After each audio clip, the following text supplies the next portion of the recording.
안녕하십니까, 강지연입니다. 이태원 클럽을 시작으로 발생한 코로나19 확진세가 전국으로 퍼지고 있습니다. 뿐만 아니라 홍대 주점 같은 젊은 층들의 활동이 많은 지역을 중심으로 지역 감염이 발생하고 있는데요. 지금은 무엇보다 방문자들의 적극적인 검사가 필요한 때입니다. 하루를 망설이면 우리의 일상이 한 달이 늦어질 수 있습니다. 내 가족과 친구 또 이웃의 안전을 위해 자발적인 검사와 협조를 다시 한번 당부드리겠습니다. 시민의 방송 TBS는 월요일부터 일요일까지 매일 아침 9시부터 9시 50분 TV와 유튜브를 통해 코로나19 특집 생방송을 진행하고 있습니다. 질병관리본부에 따르면 어제 0시 기준으로 국내 코로나19 누적 확진자는 총 1,962명으로 집계됐습니다. 자, 서울 상황실에 나가 있는 기자 연결해서 지난밤 주요 내용과 현재까지 소식 먼저 확인하겠습니다. 김승환 기자. 네, 서울시 재난안전대책본부에 나와 있습니다. 네, 전국 코로나19 확진 현황부터 짚어주시죠. 네, 어제 0시를 기준으로 집계된 국내 코로나19 확진자는 전날 대비 26명 늘어난 1,962명입니다. 신규 확진자 중 22명은 국내 발생 사례고 4명은 해외 입국자였습니다. 서울이 12명으로 가장 많았고 부산 3명, 대구와 인천이 각각 2명씩입니다. 경기와 전북, 경남에서도 1명씩 늘었습니다. 어제 낮 12시를 기준으로 따로 집계 발표된 서울 이태원 클럽 관련 누적 확진자는 119명입니다. 클럽을 직접 방문한 사람이 76명이었고 나머지 43명은 접촉자로 확인됐습니다. 네, 그렇군요. 지금 서울시 상황만 좀 더 자세하게 설명해 주실 수 있을까요? 정부 집계 발표 이후 서울에서는 4명의 확진자가 추가로 확인됐습니다. 1명은 재확진자로 집계에 포함되지 않기 때문에 기존 집계를 포함해 서울 지역 누적 확진자는 전날 대비 15명 늘어난 711명입니다. 신규 확진자 중 13명은 이태원 클럽 관련자였고 1명은 해외 입국자, 나머지 1명은 타시도 확진자의 접촉자였습니다. 타시도 확진자의 접촉자의 경우 홍대 주점 관련 감염자였습니다.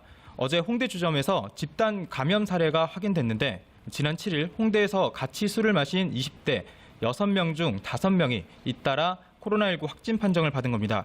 이들은 모두 친구 사이로 거주지에 따라 각각 서울과 경기, 인천 확진자로 분류됐습니다. 이태원 클럽과는 관련성이 없는 집단 감염 발생으로 새로운 확산 경로가 될 수 있기 때문에 서울시는 CCTV 등을 확인해서 해당 주점에 몇 명이 있었는지 등을 파악하고 있습니다. 코로나19로 인한 서울 지역 사망자는 어제 1명이 늘었습니다. 종로에 거주하는 82세 남성으로 이미 완치 판정을 받은 상태였지만 서울시는 해당 환자가 기저질환이 없던 상태에서 호흡기가 악화된 게 코로나19 때문이라는 이유로 집계에 포함했다고 밝혔습니다. 네. 다시 홍대 집단 감염 이야기로 좀 돌아가서요. 그 홍대 주점 관련 확진자 중에 또 콜센터 직원이 있어서 또 다른 확산 우려도 지금 걱정을 해야 하는 상황인 거죠. 네, 홍대 주점 관련해서 그 확진자 중 1명이 소셜 커머스 업체 티몬의 콜센터 직원으로 확인됐습니다. 해당 확진자는 홍대에서 친구들과 만난 다음 날에도 사무실에 출근한 것으로 알려졌는데요. 당시 해당 사무실 직원만 40명이고 같은 층에 180명이 근무한 것으로 파악됐습니다. 이미 구로구 사례를 통해서 콜센터가 방역에 취약하다는 점이 확인됐기 때문에 우려가 나오고 있는 겁니다. 현재 사업장은 폐쇄한 뒤 방역이 진행됐습니다. 팀원 측은 유선 상담자의 경우에는 마스크 착용을 권고했고 또 채팅 상담 직원들도 마스크를 의무적으로 착용했다고 이제 밝혀왔습니다. 해당 콜센터에서의 추가 감염 조사는 중구가 진행하고 있습니다. 네, 그런가 하면 재확진되는 사례도 계속해서 나오고 있다면서요. 네, 지난달 12일 완치 판정을 받고 퇴원했던 환자가 어제 다시 확진으로 나왔습니다. 구로구 콜센터 집단 감염 발생 당시에 관련 확진자의 접촉자였는데요. 우려가 되는 건 이 확진자가 유치원 교사라는 겁니다. 퇴원 후 확진 판정을 받은 날까지 13일간 출근한 것으로 알려졌는데요. 유치원생 26명과 직원 19명 등 모두 45명을 접촉한 것으로 확인되고 있습니다. 강남구는 해당 교사가 접촉한 그 전원에 대해서 검사를 진행 중입니다. 예. 그리고 이태원 클럽 관련해서 이미 또 3차 감염까지 확인이 됐다는 소식이네요. 네, 인천에서 학원 강사로부터 학생, 또 그 학생을 가르치는 다른 과외 강사에게까지 이어진 사례가 확인됐습니다. 해당 학원 강사는 이태원 클럽을 다녀온 뒤 지난 9일 확진 판정을 받았습니다. 확진 판정을 받을 당시 무직이라고 말해서 학원에 대한 추가 조치가 이뤄지지 않았는데요. 현재까지 학생 등 11명의 관련 확진자가 확인됐습니다. 특히 해당 학원 강사가 따로 과외를 하던 여중생과 동생, 또 두 학생의 어머니가 감염됐는데 남매를 가르치던 또 다른 과외 강사가 확진 판정을 받은 겁니다. 이 과외 강사의 경우 이태원발 감염의 첫 3차 감염 사례로 확인될 가능성이 높습니다. 질병관리본부는 역학조사가 조금 더 필요하다는 입장이지만 인천시는 이미 과외 교사를 3차 감염 사례로 분류했습니다. 예. 지금 감염 양상이 학생들의 학업 동선을 따라서 번질 위험도 있어 보이는데요. 다음 주부터 등교 개학 시작이 예정돼 있지 않습니까? 이 대책 관련해서 나온 이야기가 있나요? 아직 정부에서 나온 등교 수업 추가 연기에 대한 이야기는 없습니다. 다만 서울시 교육청은 어제 관내 초등학교에 교외 체험학습 허용일을 늘리겠다는 지침을 보냈는데요. 등교 개학이 이뤄지더라도 최대 34일은 학교를 안 가고 가정학습하더라도 등교로 인정하겠다는 겁니다. 초등학생 중에 등교 일정일이 가장 빠른 저학년을 기준으로 보면 7월 13일까지, 그리고 고학년은 7월 23일까지입니다. 코로나19 재확산에 따른 불안감과 학부모들의 요구가 반영된 건데요. 중고등학교에 대한 지침이 나오지 않은 건 초등학교는 체험학습 허용일을 교육청이 정하는 반면 중고등학교는 각 학교가 학칙으로 정하기 때문입니다. 교육청은 학교마다 조금씩 다르지만 중고등학교의 체험학습 인정일은 20일 정도라면서 학부모들의 요구가 커진다면 중고등학교도 학칙을 통해 연장할 수 있다고 설명했습니다. 오늘 오전 10시 30분 유은혜 부총리, 박원순 서울시장, 조희연 서울교육감은 학원 등 다중이용시설 방역 강화를 위한 긴급회의를 진행합니다. 지금까지 서울시 재난안전대책본부에서 전해드렸습니다. 네, 김승환 기자 수고하셨습니다. 오늘 열리게 될 긴급회의 내용에도 주목을 해보시면 좋겠군요. 계속해서 코로나19에 대해 좀 더 자세하게 이야기 나눠보겠습니다. TBS 보도본부의 지혜롬 기자 자리하셨습니다. 어서 오세요. 안녕하세요. 지금 이태원 클럽발 코로나19 확산세가 심상치가 않습니다. 인천에서는 한 학원 강사가 거짓 진술을 해서 피해를 본 사례가 있다고요. 네, 인천에서는 20대 학원 강사가 이 방역 당국에 무직이라고 거짓말을 했습니다. 네. 이 결국 수강생과 학부모, 직장 동료 등 11명이 무더기로 감염되는 일이 발생했는데요. 이 부산에서는 이태원 클럽을 방문했던 20대 남성의 아버지와 1살 된 조카, 그 조카가 코로나19 확진 판정을 받기도 했습니다. 이태원 클럽에서 발생한 코로나19 집단 감염이 2차 전파뿐 아니라 3차 전파까지 일으킨 게 아니냐는 우려가 커지고 있는데요. 이 정은경 중앙방역대책본부장은 이태원 클럽에 방문한 확진자가 2차로 지역에서 감염시킨 사람들이 또 다른 3차 감염을 일으켰을 가능성이 있다고 본다며 빨리 1차 확진자를 잡고 그들의 접촉자를 격리해 3차 전파를 차단하는 게 방역에 중요할 것이라고 말했습니다. 그러면서 최대한 빠른 조사와 접촉자 관리로 3차 감염을 최소화하는 게 목표라고 강조했습니다. 네, 지금 말씀해 주신 사례만 보더라도 한 사람의 거짓말이 얼마나 여러 사람에게 큰 피해를 가져올 수 있는지를 다시 한번 확인할 수 있는데요. 지금은 무엇보다 감염이 의심된다라고 생각하시는 분들은 깨끗하고 투명하게 정보를 공개하고 조사와 방역에 협조를 해주시는 것이 중요하겠습니다. 그런가 하면 서울 홍대 주점과 관련된 감염 확산도 또 우려가 되는 상황입니다. 네, 어제는 이 서울 홍대 주점을 방문한 경기 수원시 거주 대학생이 코로나19 확진 판정을 받았습니다. 이 확진자는 지난 7일 밤 앞서 확진 판정을 받은 인천 서구 14번 확진자와 함께 서울 홍대 주점을 방문한 것으로 알려졌는데 이 집단 감염이 발생한 서울 이태원 클럽에는 가지 않은 것으로 전해졌습니다. 홍대 주점에서 코로나19 확진자와 접촉한 경기 김포 거주 20대 여성도 확진 판정을 받았습니다. 이 확진자는 지난 7일 홍대 주점에서 인천 서구 14번 확진자와 접촉한 것으로 파악됐는데요. 증상을 보이진 않았지만 감염을 우려해 검사를 받았고 확진 판정을 받았습니다. 방역당국은 이들 확진자의 동선을 파악하는 등 역학조사를 진행하고 있습니다. 네, 코로나19 집단 감염이 발생한 이태원 클럽의 방문자 명단이 대부분 허위로 기재된 것으로 드러나지 않았습니까? 그래서 방문자를 찾기가 현실적으로 굉장히 어려운 상황인데요. 이런 시설들에 대한 출입 관리를 보다 효과적으로 할 수 있는 방법은 없을까요? 네, 클럽과 같은 이런 다중 이용 시설에 QR코드를 활용한 새로운 방식의 출입자 관리를 해야 한다는 지적이 나왔습니다. 이 국립암센터대학원 예방의학과 김우란 교수는 TBS 김어준의 뉴스공장에 출연해 QR코드를 찍고 들어가면 정확하게 접촉자의 범위를 정할 수 있고 이 단기간 내에 추적할 수 있다며 이같이 밝혔습니다. 시설에 출입할 때 QR코드를 찍으면 출입자의 전화번호와 들어오는 시간, 나가는 시간이 자동으로 서버에 저장되는 겁니다. 기 교수는 이미 많은 병원에서 환자를 관리하기 위해 쓰고 있는 방법이라며 유흥시설뿐 아니라 일반 학원, 체육시설 등 다른 밀집시설에도 도입할 수 있다고 강조했습니다.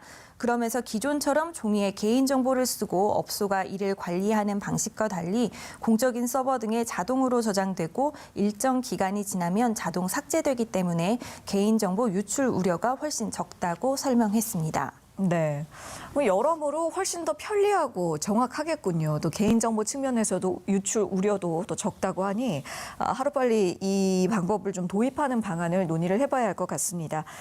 그런가 하면 정부는 이태원 클럽을 포함한 이 일대의 모든 방문자들을 찾아내서 진단검사를 하겠다, 이렇게 밝혔군요.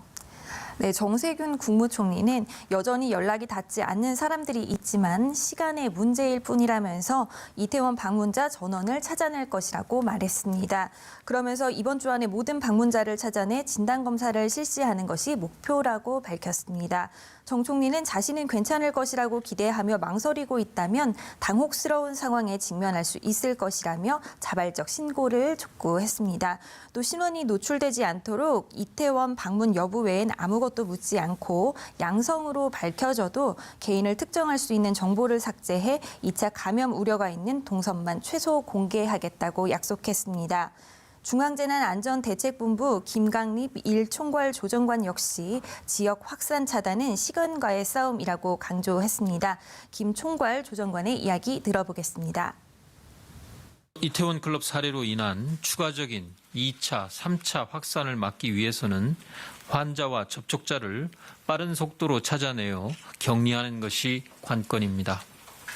방역 당국과 지자체는 기지국, 카드 결제 내역 추적, 경찰과 협조를 통한 소재 확인 등 가능한 모든 방법을 동원해서 접촉자를 찾기 위해 최선을 다하고 있습니다. 또한 검사 대상 기준을 확대해서 이태원 클럽과 그 일대 방문자, 접촉자 모두 조사 대상 유증상자로 포함하였고 익명으로 검사도 가능하도록 조치하고 안내하고 있습니다. 네, 이렇게 검사 대상 범위도 확대를 했고 또 익명 검사 카드를 꺼내 들은 만큼 하루빨리 모든 검사 대상자들이 조사를 받고 역학 조사가 잘 마무리가 됐으면 좋겠습니다. 그런데 지난 6일부터 이 코로나19 방역 지침이 생활 방역 체계인 이른바 생활 속 거리두기로 전환되지 않았습니까? 서울 이태원 클럽을 중심으로 발생한 코로나19 집단 감염이 지금 이렇게 확산이 되고 있는 상황인데 기존의 사회적 거리두기보다 완화된 이런 지침만으로도 괜찮을까요? 네, 정부는 발생 추이를 조금 더 지켜본 후에 이 생활 속 거리두기 유지 여부를 결정하겠다고 밝혔습니다. 김강립 총괄 조정관은 정례 브리핑에서 생활 속 거리두기에 대한 재검토는 시간을 두고 더 지켜볼 것이라면서 지금의 확산 상황과 감염의 전파 상황이 어떨지를 관찰하면서 평가해야 한다고 말했습니다. 정부는 생활 속 거리두기 유지 조건으로 하루 신규 확진자 50명 이내 전체 확진자 중 감염 경로를 모르는 사례 비율 5% 이내 등의 기준을 제시했습니다. 정부는 이번 이태원 클럽 감염 사례가 방역막 밖에서 발생했다는 점을 주시하고 있지만 지역 사회로 이 전파는 이어졌다고 판단하기는 아직 이르다고 보고 있습니다. 네, 또 그런가 하면 등교 개학이 연기가 한 차례 더 되기는 했습니다만 학부모들과 학생들의 걱정도 여전히 클 것 같습니다. 네, 이 학원 강사뿐 아니라 이 전국의 원어민 교사를 포함한 이 교육자들이 이태원 방문 등을 자진 신고하고 있는데요. 개학을 앞둔 학생과 학부모들의 불안이 커지고 있습니다. 인천시 교육청은 관내 학원과 교습소 종사자들에 대해 코로나19 확진 사례가 나온 서울, 이태원, 논현동, 신촌 등의 방문 여부와 관련한 전수조사를 하고 있습니다. 서울시 교육청은 관내 학교에서 강의하는 원어민 교사 6명도 이태원 클럽을 방문했지만 아직 양성 판정을 받은 사람은 없다고 밝혔습니다. 이태원을 방문한 강원 지역, 충북 지역 교사들은 모두 음성으로 밝혀졌습니다. 서울의 한 고등학교 3학년 학생도 이태원 클럽을 방문한 것으로 드러났는데요. 다행히 이 학생은 음성 판정을 받았습니다. 하지만 연휴가 끝난 뒤 등교해 다른 학생들과 함께 이 대면 수업을 받은 것으로 알려져 안심할 수는 없는 상황입니다. 예.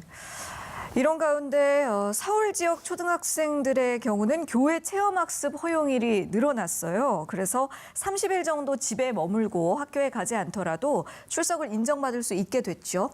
네, 최장 34일간 가정학습이 가능해졌습니다. 서울시 교육청은 2020년도 이 초등학교 교회 체험학습 허용일을 전체 수업 일수의 20% 이하로 늘리는 지침을 시행한다고 밝혔습니다. 또 교회 체험학습 기간은 토요일과 공휴일을 빼고 연속 10일 이내여야 한다는 연속일 제한도 없앴습니다. 개학 연기에 따른 감축분이 반영된 올해 초등학교 수업 일수는 3학년 이하 저학년은 171일, 고학년은 173일입니다. 이를 기준으로 계산하면 서울 초등학생은 이번 학년도에 34일간 교외 체험 학습을 할 수 있습니다. 예년보다 보름가량 길어진 겁니다. 이에 따라 초등학생 자녀의 등교로 인한 코로나19 감염을 우려하는 학부모의 걱정을 조금이나마 덜 수 있게 됐습니다. 네, 그렇군요. 자, 이제 이야기를 좀 바꿔서요. 코로나19 사태가 장기화되면서 우리 고용시장에 미치는 충격도 점점 커지고 있지 않습니까? 네, 지난달 취업자 수는 1년 전보다 47만 명 넘게 감소했습니다. IMF 외환 위기 직후인 지난 1999년 이후 21년 만에 가장 큰 폭으로 줄어든 겁니다. 지난달 우리나라 경제활동 인구는 1년 전보다 55만 명 급감했습니다. 반면 경제활동을 포기한 비경제활동 인구는 83만 명 늘었습니다. 통계 작성 이후 최대 규모입니다. 그만큼 일자리를 찾겠다는 의욕 자체를 잃은 사람들이 많았다는 건데요. 네. 코로나19발 고용 충격이 본격화된 모습입니다. 고용 충격은 일시, 일용직, 자영업자, 청년 등 고용시장에서 취약한 계층이 가장 심하게 받았습니다. 특히 임시, 일용직 취업자는 78만 명 이상 줄어 통계 작성 이후 최대 감소폭을 보였습니다. 정부는 일자리 55만 개를 만들어 대응한다는 방침이지만 생각보다 고용 충격이 더 길어질 것이라는 전망이 나오고 있습니다. 네. 코로나19 발생 이후로 정말 모두가 힘든 시간이지만 특히나 고용 취약계층의 어려움은 더욱더 클 것 같습니다. 네, 특히 방과후 강사나 대리 운전기사 같은 특수 고용 노동자는 이 고용보험도 가입되지 않아서 더 어려운 상황인데요. 저희 취재진이 직접 만나봤습니다. 10년 넘게 학교에서 방과후 강사로 일해온 A씨는 코로나19 이후 석 달간 소득이 0원입니다. 등교 계약이 계속 미뤄지고 프리랜서로 일하던 남편도 일이 끊겼기 때문입니다. 계약을 기다리다 한 달 전부터 배달업체에서 포장 아르바이트를 시작해 월 130만 원 정도로 그나마 생계를 이어가고 있습니다. 자녀 학비에 전세대출 이자도 내야 하는데 8월까지 방과후 수업이 없어 막막함이 앞섭니다. 대출 이자 같은 거 그런 거는 뭐 어떻게 될지 너무 막막한 게 언젠가는 하겠지 좋고 하겠지 그런 희망으로 이렇게 버텨왔는데 지금 이거 보니까 진짜 하늘이 무너진 것 같아요. 6월, 7월 두 달을 대리운전 기사로 일하는 B씨 사정도 마찬가지입니다. 코로나19 이전에는 하루에 많게는 7명 정도 손님을 받았지만 지금은 한두 명 손님만 태우는 날이 많습니다. 이달 들어서는 일거리가 조금 늘어나지 않을까 하는 기대감이 있었지만 이태원발 확진자가 늘면서 초조한 날들을 보내고 있습니다. 여기에 국회 환경노동위원회가 특수고용 노동자를 제외하고 예술인에게만 고용보험을 적용하는 고용보험법 개정안을 통과시키면서 B 씨는 또 한 번 낙담했습니다. 전국민 고용보험 얘기를 할 때 기대가 있었습니다만은 그 기대가 여지없이 이제 다 깨져나가는 느낌을 받았고, 기업주들의 이해관계를 더 중시하고 그 많은 대다수의 노동자와 서민들의 그 삶과 생계의 문제를 이렇게 뒤로 후순위로 미룬다는 거. 전국의 특수고용 노동자는 166만여 명. 정부는 생계 대책으로 3달간 월 50만 원씩 고용안정 지원금을 지급하기로 했지만 이들은 임시 방편일 뿐이라고 말합니다. 결국 이들은 코로나19가 끝나는 날을 하염없이 기다리는 수밖에 없습니다. TBS 문숙희입니다. 네, 이렇게 코로나19로 경제적 어려움을 겪고 있는 분들이 굉장히 많은데요. 하루빨리 이 사태가 진정이 됐으면 합니다. 자, 계속해서 해외 상황도 좀 살펴볼까요? 네, 러시아의 코로나19 신규 확진자는 11일째 하루 10,000명 이상 늘어났습니다. 누적 확진자는 24만 명을 넘어섰습니다. 러시아의 누적 확진자는 미국과 스페인에 이어 세계 3위 규모를 유지하고 있습니다. 일부 기관은 러시아 확진자 수를 스페인보다 많은 세계 2위로 집계하고 있습니다. 이란에서는 지난달 8일 이후 5주 만에 가장 많은 신규 확진자 수를 기록했습니다. 이란 보건부는 현지 시간으로 13일 정오 기준 코로나19 확진자는 전날보다 1,900여 명이 늘어나 11만 2,700명을 넘겼다고 밝혔습니다.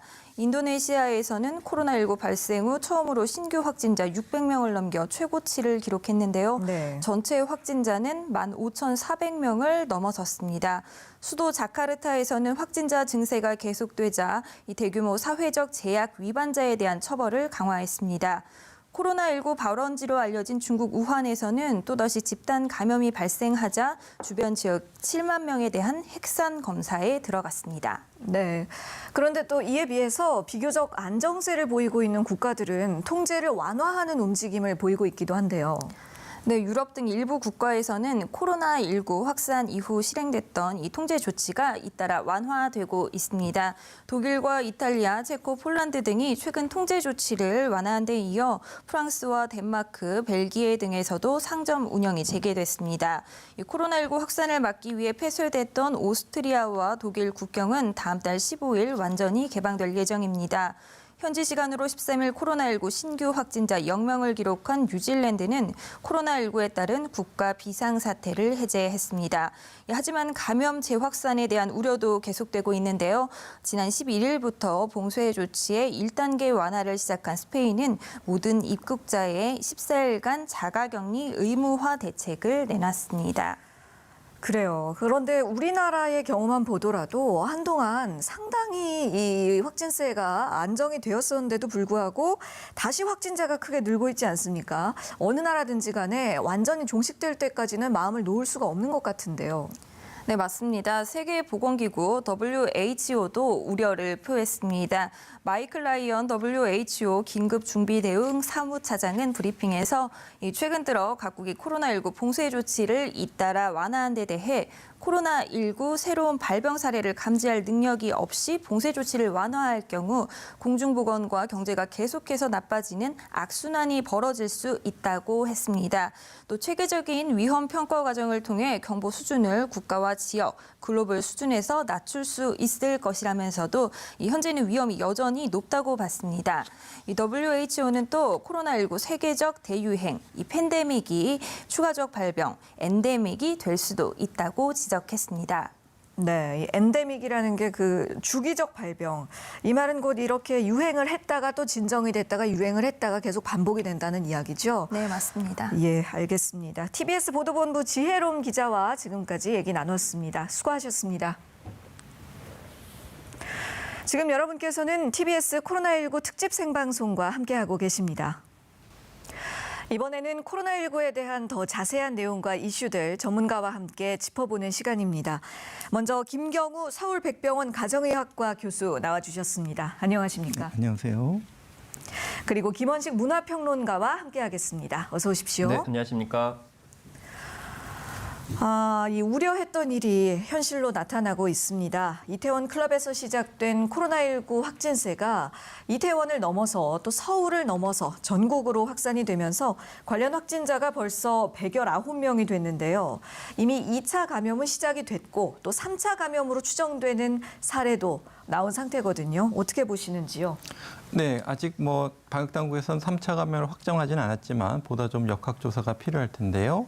예를 들면은 그 학원 강사가 이제 1차 감염자고 학원 강사로부터 과외를 받은 쌍둥이가 이제 2차 감염자고 그다음에 이 쌍둥이 학생들을 과외했던 국어 교사가 이제 감염됐는데 3차 감염이라고 보는 것 같은데요. 네. 근데 이제 그 쌍둥이를 과외했던 날짜가 지금 2월 11일로 알려져 있기 때문에 네. 너무 그 발병이 확진되기까지 시간이 너무 짧아서 혹시 국어 교사, 과외 교사는 좀 다른 감염원이 있지 않나 역학조사가 좀 필요할 것 같고요. 네. 그다음에 이제 같은 노래방을 이용한 감염 같은 경우에도 그 1차 감염자가 2차, 3차를 일으켰을 가능성도 있지만 그 노래방 안에 충분한 환기나 소독이 안 돼서 남아있던 바이러스가 계속 여러 명에게 전염을 시켰을 가능성도 있거든요. 예. 하지만 지금 시간상으로 봤을 때 충분히 3차 감염도 일어날 수 있는 시기이기 때문에 또 우리가 이제 찾아내지 못한 감염자가 계속 2차, 3차 감염을 일으킬 수 있는 충분한 가능성은 있다고 봐야 될 것 같습니다.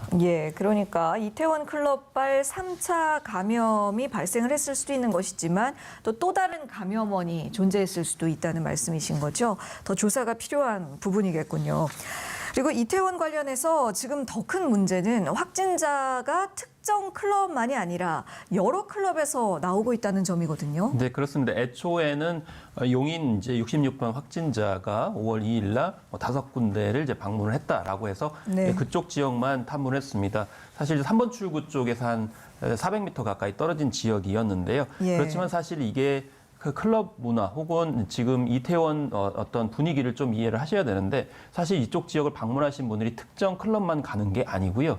또 이제 여러 곳을 일종의 투어 방식으로 이제 방문하는 것이 특징이라고 볼 수가 있겠어요. 예. 그렇기 때문에 이런 용인 확진자가 방문했던 5군데 외에도 4번 출구 앞에 있는 핑크 엘리펀트 같은 경우에는 이미 5월 초가 아니고 4월 24일에서 25일에 이 확진이 이제 이렇게 규정되고 있기 때문에 네. 이전부터 아마 이태원 지역에는 코로나 바이러스가 퍼지고 있었다라고 볼 수가 있는 것이겠죠. 네. 그래서 좀 더 확산이 필요하다라는 것이고요. 그래서 모두 9곳으로 이렇게 늘려가지고 이제 추적을 하고 있는 그런 상황입니다. 특히 메이드 같은 경우에는 이렇게 성소수자 관련 그런 클럽이 아니고 일반적으로 많이 이용하시는 곳이고 이용자가 굉장히 많기 때문에 네. 그런 점이 특징이고요.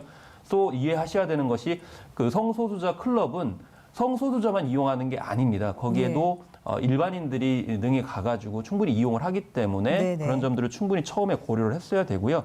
또 이 더 파운틴 같은 경우는 좀 눈여겨보셔야 되는데 이게 클럽이 아닙니다. 근데 주점 형식인데 클럽처럼 이렇게 운영하고 있는 곳이어서 이곳에서도 네. 확진이 된 거거든요. 그렇기 때문에 어쨌든 밀집된 공간에서 유사한 그런 주점들에서도 발생을 하고 있기 때문에 이후에 이제 물론 51곳의 주점 영업 중단을 하긴 했지만 이곳에 방문했던 4월 말부터 4월 적어도 6, 7일 정도까지 이태원 지역에 방문했던 모든 사람들을 대상으로 해서 조사를 할 수밖에 없는 굉장히 어려운 상황에 이제 가곤 있지만 결과적으로는 가야 할 길이라고 생각할 수밖에 없겠습니다. 예, 조사 대상과 또 범위 어떤 기간을 전체적으로 모두 이렇게 확대를 해서 조사를 할 필요성이 있겠군요. 왜냐하면 이제 시간이 없기 때문에 초기에 이번 주 안에 이런 것들을 해야 되니까 그러니까요. 굉장히 좀 어렵지만 반드시 해야 될 그런 상황입니다. 네, 그리고 그 여러 분들의 방문 이력이 있으신 분들의 어떤 자발적인 검사 협조도 또 그만큼 더 중요하겠고요. 그래서 지금 검사 대기 중인 사람이 이미 2만 명이 넘는다고 하는데 이런 추이로 봤을 때는 며칠간은 이 관련 확진자가 계속해서 더 추가될 것이다. 이런 예상이 가능하지 않겠습니까? 네, 맞습니다. 그래서 지금 이태원 집단 감염 이전에 어떤 조용한 전파가 있어서 지금 증폭이 돼서 나타난 그런 현상이 있겠고 또 이태원뿐만 아니라 신촌, 홍대와 같은 다른 지역뿐만 아니라 아직 밝혀지지 않은 다른 주점이 밀집되어 있는 지역에서의 발생이 충분히 있는데 네. 우리가 좀 못 찾아내는 것일 가능성도 있고요. 또 이렇게 못 찾아낸 감염자에 의한 2차 감염, 그리고 시간이 조금 더 늦어지면서 3차 감염이 좀 일어날 가능성이 많겠고 네. 그리고 접촉자로 분류돼서 음성 판정을 받았지만 14일 자가격리 해제 전에 한 번 또 검사를 하면 또 양성이 나온 사례가 있기 때문에 앞으로 최소 2주간은 계속 확진자가 증가할 것으로 예상되고 있습니다. 네. 이렇게 앞으로 검사를 받아야 할 인원들, 지금 대기하고 있는 검사 인원이 많다 보니까 선별진료소도 마찬가지로 추가 설치하고 있다는 소식입니다. 네, 그렇습니다. 이제 13일부터 추가를 했는데요. 우리가 흔히 이제 도보 이용형이다라고 얘기하는데 워크스루가 네. 이제 추가가 됐습니다. 그래서 한남동 주민센터 이제 공영주차장에서 오전 10시부터 오후 5시까지 이용을 하실 수가 있겠고요. 네. 인원이 좀 부족을 하다 보니까 이 자원봉사 의사 를 포함해서 서울시 의사회 인력풀을 한 114명 정도 일단 확보를 하고 지금 현재 36명을 투입한 그런 상황이라고 얘기를 하고 있습니다. 네. 그리고 구청 외에도 순천향대학교 서울병원에 이제 선별 진료소를 마련하고 있는 그런 상황인데요. 어쨌든 지금 현재 채취 건수가 이제 폭증하고 있는 상황입니다. 15배 이상 되고요. 무엇보다도 익명검사 효과가 있어가지고 최대 뭐 15배까지 이상 이렇게 증가하고 있는데 어쨌든 이제 선별진료소 운영을 워크스루 방식으로 좀 더 쉽게 접근할 수 있게 했기 때문에 앞으로 계속 늘어날 수밖에 없는 상황이고요. 또 이제 이태원을 방문하셨던 분들이 자발적으로 협조하지 않는 이상은 이런 선별진료소를 잘 운영한다 하더라도 힘든 측면이 있습니다. 그래서 네. 무엇보다도 이 이태원 방문 사실만 알리면 특정 클럽을 이용했다는 것을 밝히지 않아도 이용할 수 있기 때문에 가볍게 이제 도보로 오셔가지고 검사 받으시는 그런 편의성이 확보되니까 자발적으로 많이 협조해 줬으면 좋겠습니다. 네. 그리고 또 감염원을 모르는 감염, 이런 사례가 늘고 있는 것 또한 지금 굉장히 문제인데요. 방역당국 의견이 앞서서 김원식 평론가님께서 하신 말씀이랑 비슷한 것 같아요. 이미 이태원 일대의 지역사회에 감염이 이루어졌었는데 이번 클럽 사건이 기폭제 역할만 했을 수 있다라는 내용이거든요. 그런데 이런 상황이 더 심각한 것 아닌가요? 네, 맞습니다. 지금 용인 66번 환자가 어디서 감염됐는지 지금 모르고 있기 때문에 지역사회로부터 충분히 감염됐었고 또 문제는 또 용인 66번뿐만 아니라 그 동선이 겹치지 않는 곳에서도 지금 확진자가 발생하고 있기 때문에 동선이 겹치지 않는 감염의 감염원 역시 어디선가 경로를 모르게 감염된 그런 감염원들이 지금 클럽이라는 굉장히 밀폐되고 실내 접촉이 많은 환경에서 증폭되면서 네. 계속 2차, 3차 감염을 일으키고 있고 또 그러한 2차, 3차 감염은 우리 일상생활 클럽이라든지 교회라든지 노래방이라든지 이런 다중이용시설을 통해서 또 다른 지역사회 감염을 일으키고 이런 것들이 지금 반복되고 있어서 앞으로 특히 이제 아직 우리 방역망에 들어와 있지 않은 감염 전파의 확산 추세가 조금 더 주의를 기울여야 될 부분이라고 할 수 있겠습니다. 예, 알겠습니다.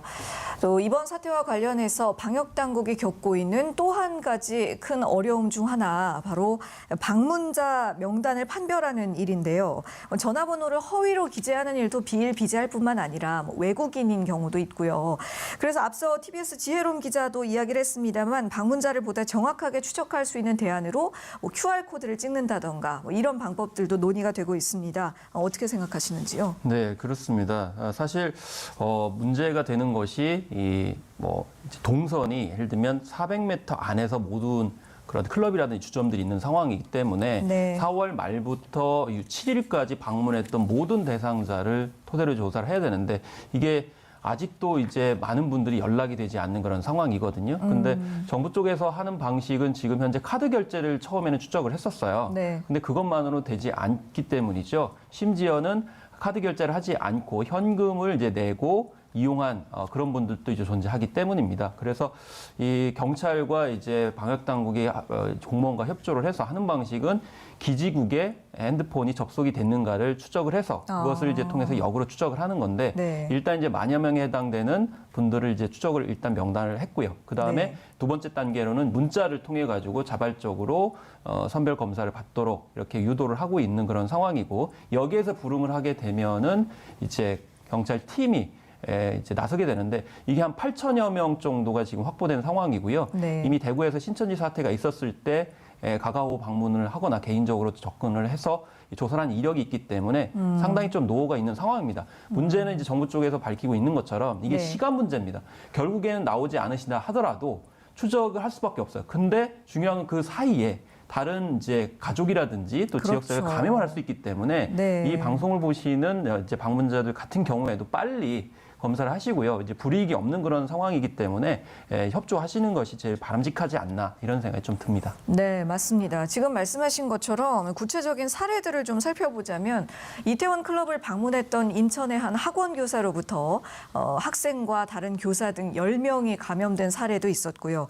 또 고3 학생부터 원어민 교사까지 이태원에 많은 분들이 다녀갔기 때문에 지금 지역사회가 확진 위험에 상당히 노출돼 있습니다.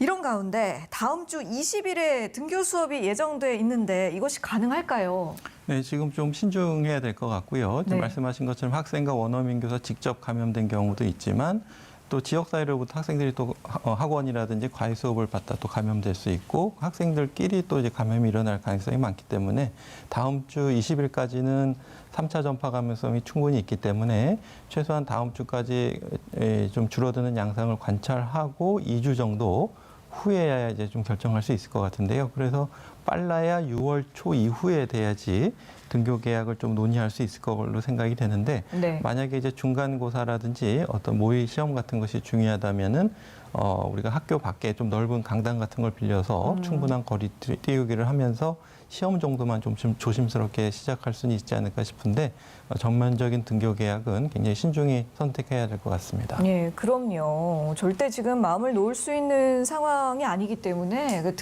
본격적인 등교 계약 시점에 대해서는 보다 좀 보수적으로 접근해야 되지 않을까.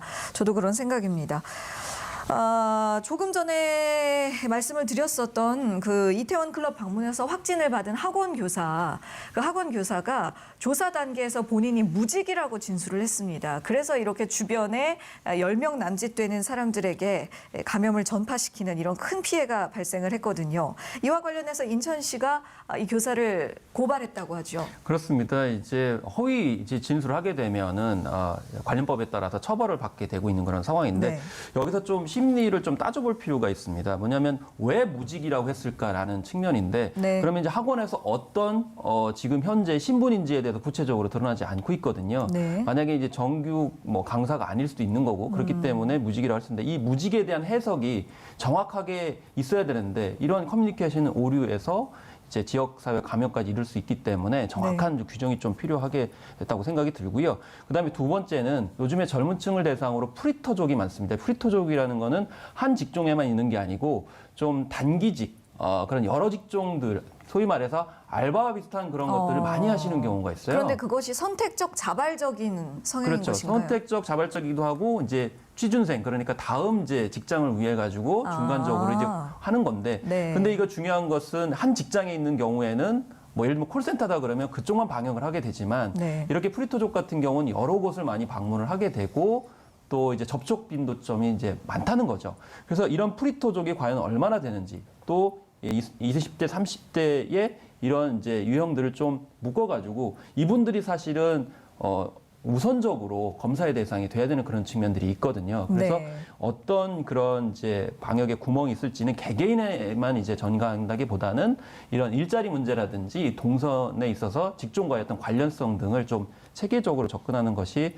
좀 필요하다 이렇게 생각이 듭니다. 네.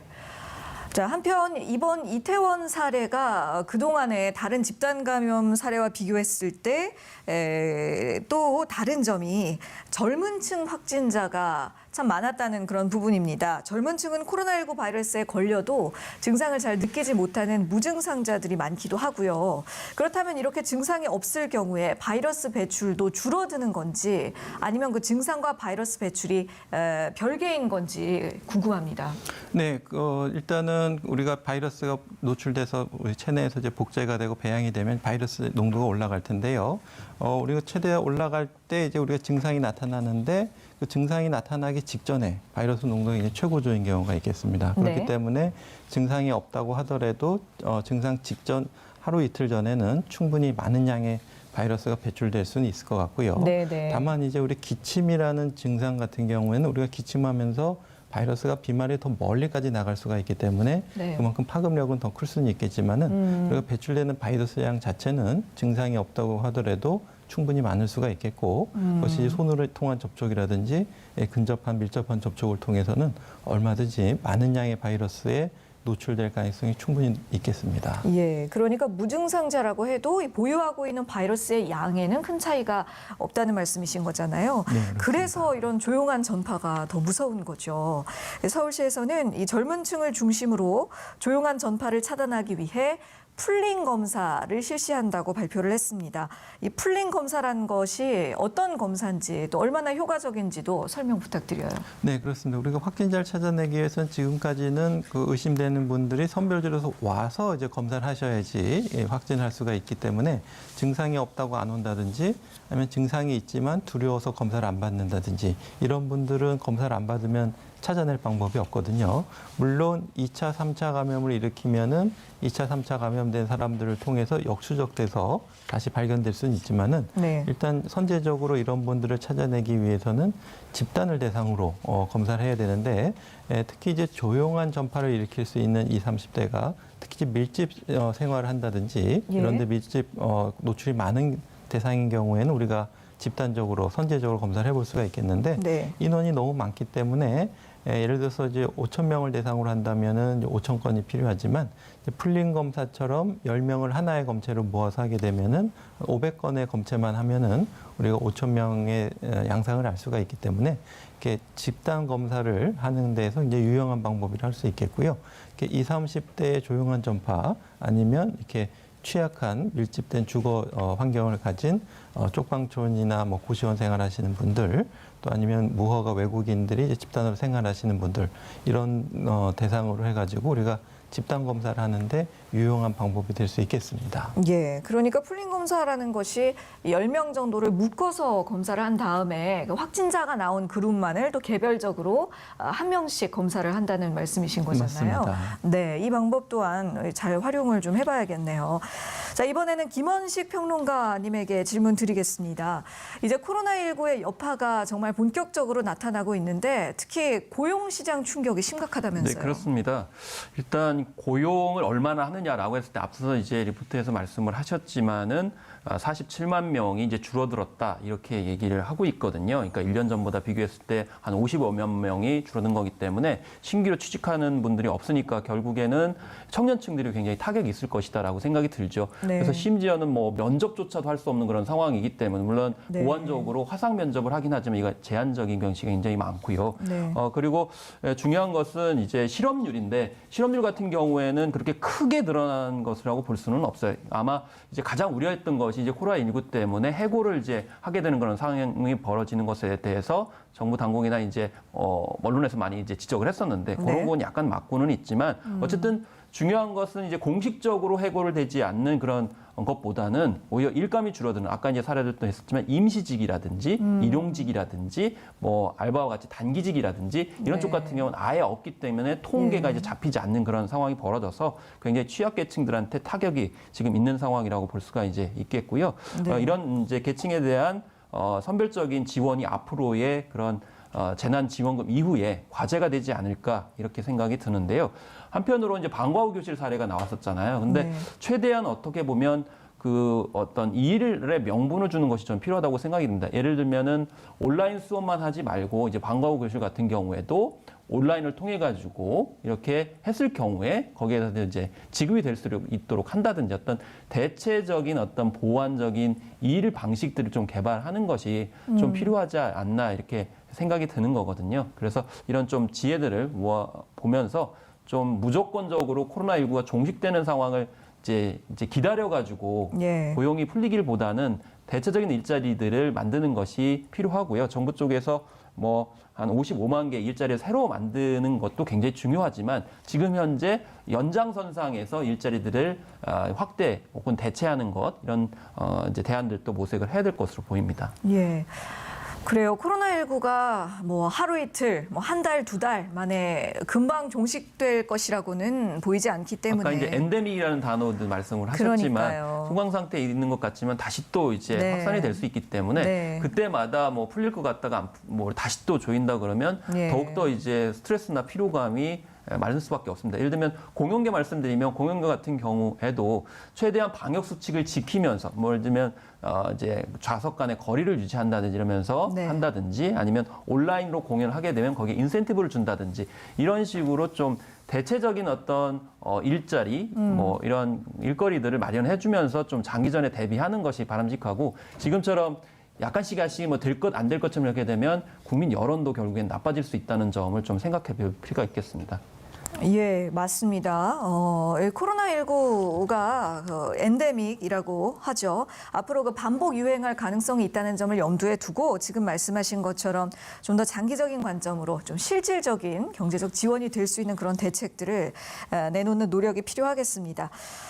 자, 그런데 또 이런 소식이 있네요. 127개 국가에서 렘데시비르 복제약을 생산, 판매할 수 있다라는 내용의 보도가 나왔습니다. 이 렘데시비르 이야기는 이전부터 계속적으로 좀 화제가 되었었는데 코로나19를 잡을 수 있는 열쇠가 될 수 있을까요? 아직까지 조금 더 분석이 필요할 텐데요.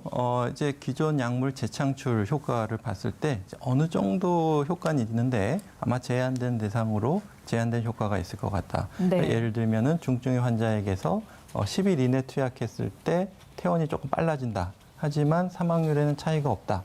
이렇게 좀 굉장히 제한된 효과, 그러니까 아주 극적인 효과는 좀 기대하기 어려울 것 같고요. 그래서 지금 안 쓰는 것보다 쓰는 것이 조금 도움이 될 수 있겠다 정도이기 때문에 아마 큰 기대를 하기는 좀 어렵지 않을까 싶습니다. 네, 알겠습니다. 자, 지금까지 김경우 서울백병원 가정의학과 교수 또 김원식 문화평론가와 함께했습니다. 두 분 수고하셨습니다. 저희가 오늘 준비한 내용은 여기까지입니다. 오늘도 건강한 하루 보내시고요. 시청해주셔서 고맙습니다.